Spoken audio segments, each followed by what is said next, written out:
বং এক্সপ্লোরারে আজকে তোমাদের জন্য নিয়ে চলে এসেছি একটা ফটোগ্রাফার আর তার মডেলের প্রেমের গল্প নিয়ে। তো গল্পটা ভালো লাগলে অবশ্যই লাইক, কমেন্ট, সাবস্ক্রাইব করো।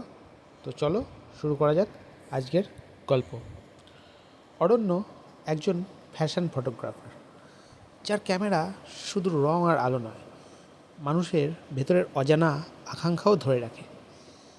একদিন তার স্টুডিওতে আসে একটা মেয়ে, নাম নীলাঞ্জনা, একজন নতুন মডেল যার চোখে আছে আত্মবিশ্বাস আর শরীরের ভঙ্গিমায় এক অদ্ভুত সাহস। অরণ্য প্রথম শুটেই বুঝে যায় এই মেয়েটা আলাদা। তার শরীরের ভাষা, চোখের কাহিনী আর ক্যামেরার সামনে দাঁড়ানোর ভঙ্গি সব কিছুই যেন এক নিঃশব্দ কবিতা। শ্যুট চলাকালীন অরণ্য নীলাঞ্জনার কিছু বোল্ড ছবি তোলে, যেখানে শরীরের সৌন্দর্য আর আবেগ একসাথে ধরা পড়ে। কিন্তু সেই ছবিগুলো শুধু বাহ্যিক নয়, যেন তাদের মধ্যে অদৃশ্য সংযোগ তৈরি করে।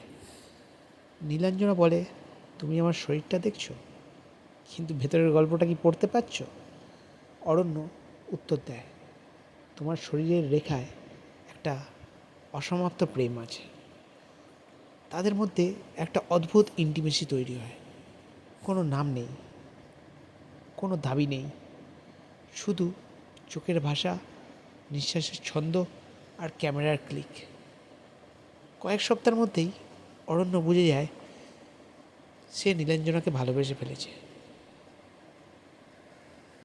কিন্তু এই সম্পর্কটা যেন একটা গোপন চুক্তি। কোনো কথা নেই, কোনো দাবি নেই, শুধু শরীরের ভাষা আর চোখের কাহিনী। যত শ্যুট এগোয় ততই অরণ্য নীলাঞ্জনার দিকে আরও ভেসে যায়। একদিন অরণ্য শ্যুটের মাঝখানে নীলাঞ্জনাকে জানিয়েই দেয় তার মনের কথাটা, কিন্তু নীলাঞ্জনা অবাক হয়ে দাঁড়িয়ে যায় আর স্পষ্ট জানিয়ে দেয় এই সম্পর্কটা তার কাছে একটা মুহূর্ত, কোনো ভবিষ্যৎ নেই। সে বলে, আমি এসেছি আলোয় দাঁড়াতে, ছাওয়ায় হারিয়ে যেতে নয়। অরণ্য তার শেষ শ্যুটে নীলাঞ্জনার একটা ছবি তোলে, যেখানে নীলাঞ্জনা অর্ধেক আলোয় আর অর্ধেক ছাওয়ায়।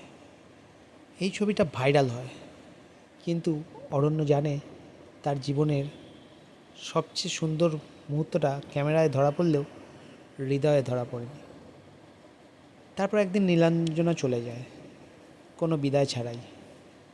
অরণ্য তার স্টুডিওতে বসে থাকে সেই ছবিটার সামনে। ছবির নিচে সে লেখে, যে প্রেম শুধু চোখে থাকে, হৃদয়ে নয়, তাই সে আলোক ছায়া। আজকের গল্পটা এই পর্যন্তই।